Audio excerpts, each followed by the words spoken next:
And we're going to start with CCNA 4 Chapter 2 here. I have not posted CCNA 3 EIGRP and OSPF videos because, well, there's other OSPF and EIGRP videos out there. If you look up Johnny Mac, in fact, if you type in CCNA 3, you'll see Johnny Mac's set of videos.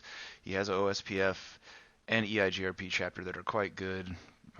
Probably better than I could do. So if you are looking for those, I would suggest you go there. They are quite good videos.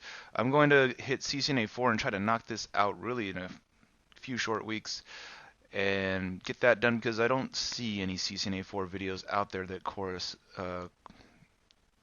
correlate to the current CCNA 4 version 6 that is being taught in Cisco Network Academies. So that's how it's going to go. So this chapter 2, is point-to-point connections. We're going to configure HDLC, explain how point-to-point operates across your serial link, and configure point-to-point encapsulation with both CHAP and PAP, I believe. And then we'll troubleshoot point-to-point. So, serial point-to-point overview. So point-to-point connections are used to connect LANs to service provider WANs and then connect LAN segments within an enterprise network. So you've got your office in New York, office in London, and you'd have some service provider that you basically lease a line that only you are going to use to communicate between the two different offices. So that's what they call it, a serial or leased line that you get from your service provider. It is a line that only you are going to use.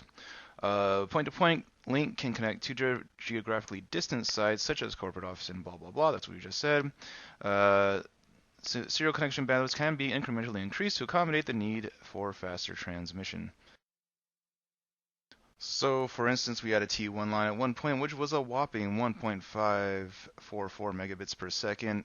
We've got T3 lines, which are 44.7 megabits per second. On up these days. In fact, we have a chart, if I can find it. So this chart will give you an idea of the transmission rates that are available. Okay. And hopefully you had a chance to pause that if you needed to. So we've got a few different WAN encapsulation protocols. The default for point-to-point being HDLC. So you can see HDLC is the default encapsulation type on point-to-point connections, dedicated links, and circuit switch connections when the link uses two Cisco devices. HDLC was developed from the synchronous data link control protocol that was developed in the 1970s, so that's SDLC that was developed from. It also uses synchronous serial transmissions to provide error-free communication between two ports. HDLC defines a layer 2 framing structure that allows the flow and error control through the use of acknowledgements. So you got a flag to mark the beginning and end of each frame because when you're using a synchronous link, there's no mechanism to mark the beginning and end of frames. So you've got that flag that HDLC puts on there to mark that beginning and mark that end. One of the shortcomings of HDLC was there's no field to identify the protocol, the network protocol that's being used. So in standard HDLC, you won't see that, but you see here in this last bullet point, Cisco, in their HDLC frames, they have added this extra field to identify the network protocol that is being used on an HDLC frame. So since HDLC is the default method of encapsulation, you don't need to enable it. But if you have changed the method of encapsulation and you want to re-enable HDLC, you just got the enter the encapsulation HDLC command. It would look a little something like this. Just go to the interface, encapsulation HDLC, done. That's it. So it couldn't be easier to re-enable it. When you are troubleshooting an interface, you've got the show interfaces serial command that you can use, and that will show you a few different things. Example of that right here. So in this instance, everything looks good. serial's up, line protocol is up, our encapsulation's HDLC, everything's all good there. So if something has gone wrong, you've got a, well, serial line is down, protocol is down. Hopefully that's just a cable being unplugged or faulty cabling. If it's not, then you probably have some other issues, maybe with your service provider. Maybe their service is down, your WAN carrier is down. So that's a possibility. Hardware failure on your device, also a possibility. So if cabling's okay and you get this message, then things are really wrong. If the serial line's up, protocol is down, that's just going to mean that you've misconfigured something on your router. So you're going to have to go fix that. Other instances we have is loop disabled, administratively down when you shut down the line yourself. Okay, we've seen administratively down plenty as we've gone through the course. So the show controller is going to indicate the state of the interface channels and show whether a cable is attached. It looks like this. So you're going to have show controllers serial 000 in this instance, interface blah blah blah. That's just the interface. What kind of hardware is it? Shows you the type of cable right here, DCEV.35, and the clock rate on that cable, or on that interface, I should say. So the rest of this stuff you won't be asked about, but know that you can identify the cable up there and the hardware type, things of that nature. And we move forward to point-to-point operation. Okay, point-to-point protocol operation.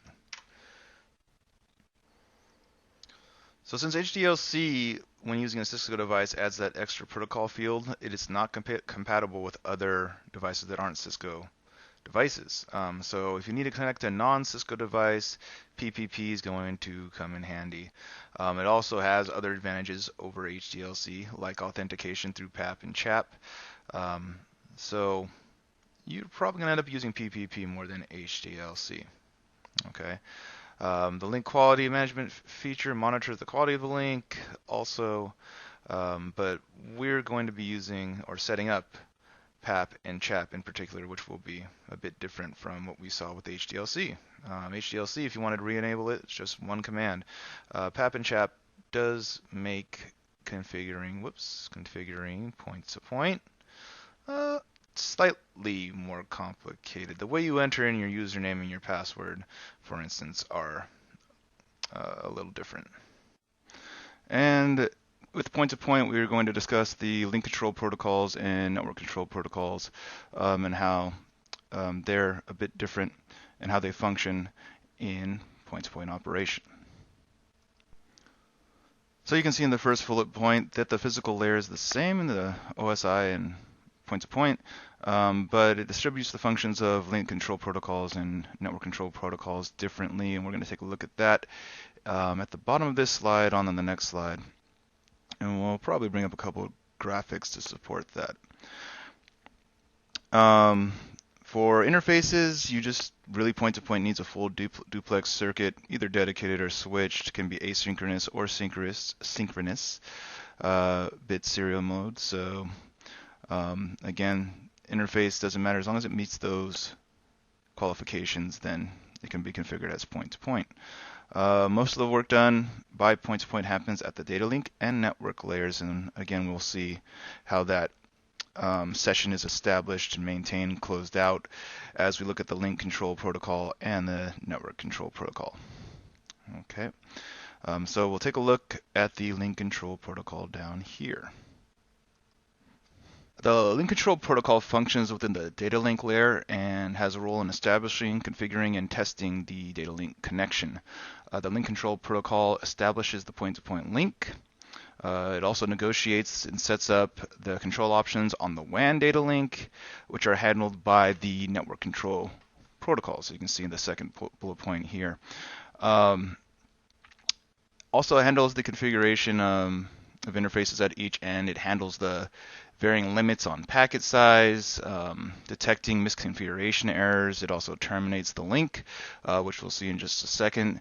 Determines when a link is functioning properly or when a link is failing. Those are all functions of the link control protocol.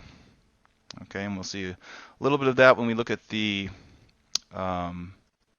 frame makeup of your point-to-point frame in just a second, and see how that interacts with the network control protocols. Oops. Yep, there we are not there. There we go. For network control protocols, point-to-point permits multiple network layer protocols operate on the same link. Okay, for every network layer protocol used, point-to-point uses a separate network control protocol. All right, for example, if we take a look at this graphic, you've got your IP control protocol for IPv4 or IP version 6 control protocol for IPv6. Those are the separate network control protocol. Separate network control protocols for your separate network layer protocols like IPv4 and IPv6.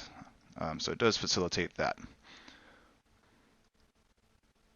You've also got a little bit of a breakdown of the data link layer, physical layer, so that's a okay graphic, I suppose. The network control protocol also has a field containing codes that indicate what network layer protocol is being used. So those codes are as follows here. I'll just leave that on the screen for a second. You really shouldn't need to know these too much. Maybe the IPv4 and v6 would be good to know, but I don't believe they'll expect you to remember all these numbers for your CCNA. And you've got your point-to-point frame, which consists of 6 fields. You've got your flags that mark the beginning and end of the sequence. You've got your address, which doesn't contain different addresses. It's just going to contain a binary sequence of all ones, a single byte, okay, of all ones. It's a standard broadcast address because point-to-point does not assign individual station addresses. Okay. You've got a control field, which basically calls for the transmission of data in an unsequenced frame. Your protocol field, which is going to, of course, identify the protocol being used. And then you're going to have your data and your frame check sequence for error checking. So that's how it's all going to be made up. We move along. So you've got 3 phases of your point-to-point session: link establishment, quality determination, see that's optional here, and then network layer protocol configuration negotiation. And we're going to take a look at those steps kind of point by point or step by step. So we'll take a look at the link control protocol first and how that starts up.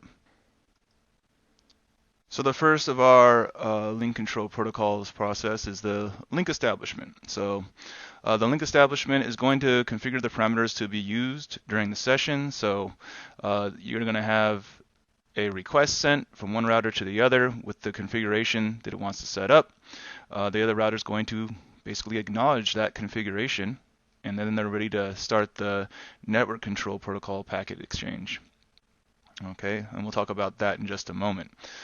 So that's link establishment, and we've also got link maintenance. So this is just going to be to test and transmit any errors that are detected. So you've got your echo request and your code reject, or echo request, echo reply, and code reject. So these are used to test, okay, for testing link, echo request, and echo reply, requesting information, replying. And the code reject is when there is something found that's some error in the communication. When one device receives an invalid frame, you'll get that code reject being sent. Okay. When that code reject is sent, then the device that sent the bad frame will resend the frame over again. So again, that's the maintenance to make sure things are communication is going smoothly. And other than in the initial establishment and maintenance, then we have termination. So we're going to end the session. You've got a terminate request, terminate acknowledgement, ends the session. Okay. So that's what's going on with the link control protocol. Then I'm going to, I believe, move on to the network control protocol next. Or we're not. We're going to talk about a couple other functions of the point-to-point before we do that. So let me see if we're going to get into setting that up in these slides. And yes, we are going to get into that a little later, the actual setup of it. But point-to-point can be configured with authentication using either PAP or CHAP, which we'll talk about in just a moment. There's compression techniques we can use that are basically called stacker and predictor. Whether or not you want to use those is kind of up in the air. You're going to add more overhead on your device, but you will free up bandwidth if you use compression, because of course things will be smaller. And then multi-link, which is going to allow you to use multiple links to send your point-to-point data. So we'll take a look at all that in just a moment. First, we've got the NCP configuration and termination.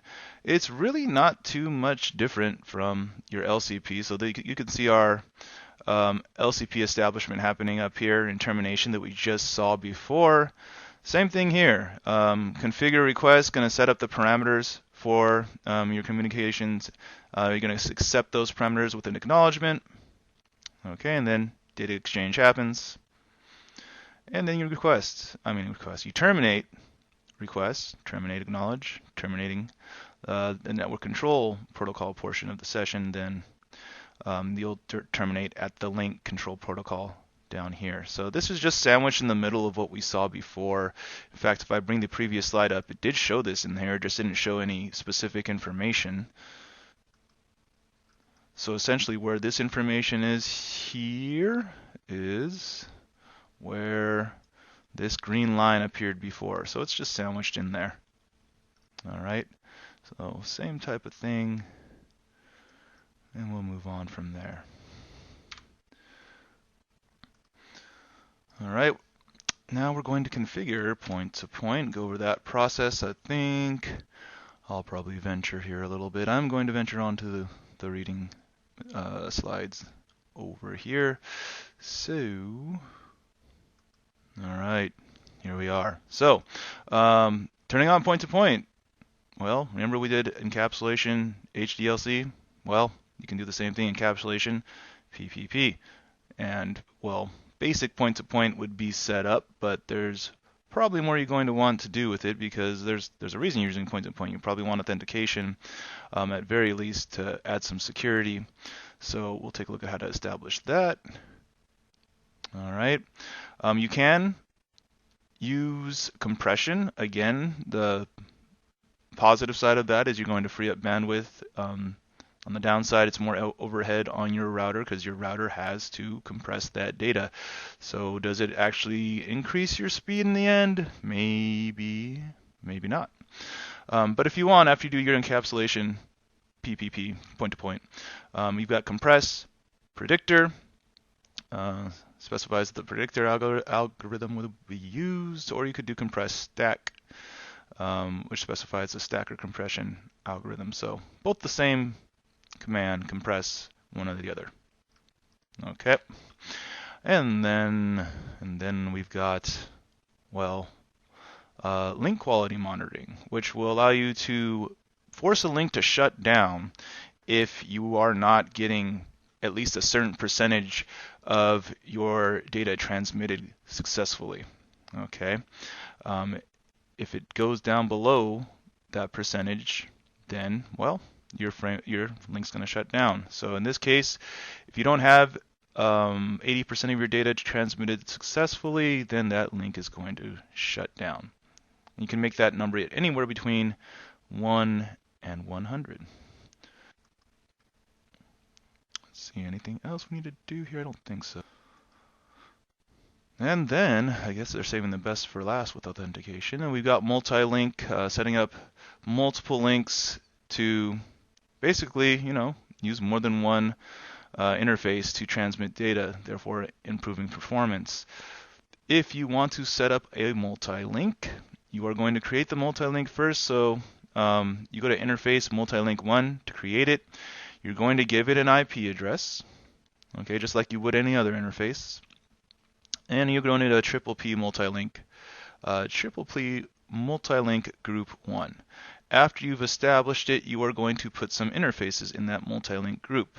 Those interfaces are going to need to have no IP address, so you're going to go to, for instance, in this example, interface serial 010, no IP address, encapsulation PPP, multi-link group 1, multi-link group 1. Kind of nice that all of your commands are the same, whether you're creating the interface or assigning an interface to the group. Okay, so yeah, that's about it. If you want to take an interface out of the multi-link group, you just go to the interface and you're going to say no multi-link. That's it. You don't need the group number or anything. Just say no multi-link on that interface and it will take it out. You could assign an IP address again and do whatever it is you wanted to do with that interface now that it's not in your multi-link group. So that's kind of how it goes. All right. Leave that on the screen a little bit longer and move on over to, well, verifying. I think I skipped authentication. Let me see if I can find it. Actually, after poking around for a bit, I did not skip it. It's coming up next. So verifying your point-to-point, you can do your show interfaces serial. Okay. It'll show you your encapsulation, PPP, the network control protocols. Okay. LCP is open, so on and so forth. If you want to verify your multi-link, you've got show PPP multi-link or show point-to-point multi-link if you want to confirm that. And we can see that here. You can see the endpoint, local endpoint, the interfaces that are involved in that multi-link group if you want to verify your multi-link. So again, that's show triple P multi-link. Now we're going to discuss the authentication. In authentication, you've got PAP and CHAP. And CHAP is going to be more secure than CHAP. PAP is going to use a username and password to confirm the identity of your devices, but it's only going to use that username and password once, and that's username and password is going to be sent in plain text, unencrypted. In CHAP, you have a three-way handshake in which there's a challenge that goes against, there's a hash that's used for the password, so that's encrypted, which makes it more secure. And so does this challenge. Basically, with PAP, once the session's established, then it's just going to keep on sending data back and forth. It's never going to check for that username and password again. In CHAP, periodically, the router will send a challenge asking for that password again throughout the session. So it's always reconfirming on a certain time interval to make sure it's still talking to the correct device, so that they make sure that device is still authenticated. So CHAP's going to be more secure that way in that it challenges every so often and also uses encryption rather than plain text for the passwords. All right, and here's how we're going to set it up. We've got R1 over here, R2 over here. CHAP and PAP, their setup is going to be essentially the same. Okay, so here we go. First you want to create a username and password on your device, but when you're creating a username and password on the device, remember you're not creating a host name. That's how you name your own device. Creating a username and password is creating a username and password for someone to gain access to your device. So for instance, on R1, I've got username R2 for my device R2 over here and password blah, because it's going to be the password that R2 uses to get in. Okay, inverse is true on R2. Username's R1, password is something that R1 is going to use to get in. Okay. Once that's established, you've set up a username and password for the device that's going to be communicating with you. Then when you're setting up PAP, you would use your own username and password. So for instance, this username and password down here has to match this one up here because I've created this profile to give R1 access. All right, so R1 sets that up in its PAP authentication username and password. Inverse true here, so I've got username R2, some password that matches up with pretty much the profile that I've set up for a device to communicate with me up here. That can be a little confusing, so just remember you're creating basically a login for another device. You're not using your own device's name when you create the username and password. Okay. CHAP is going to be the same way. For some reason they left off the username and password down here, but it'd be the exact same thing as we saw with PAP. You do need to put that in, so I'm not sure why it's left off down there. Sometimes these aren't as complete as they could be. Most of the time they are, though. So back to the slides. So we talked about the compression, error detection, multi-link, all that stuff. We talked about the command to set it up, quality percentage, creating the multi-link bundle. We talked about that, assigning the interfaces to it. We did the show interfaces serial to show that everything is properly configured.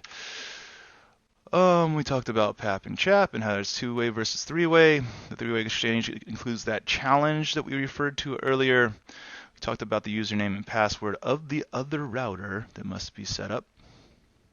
Okay.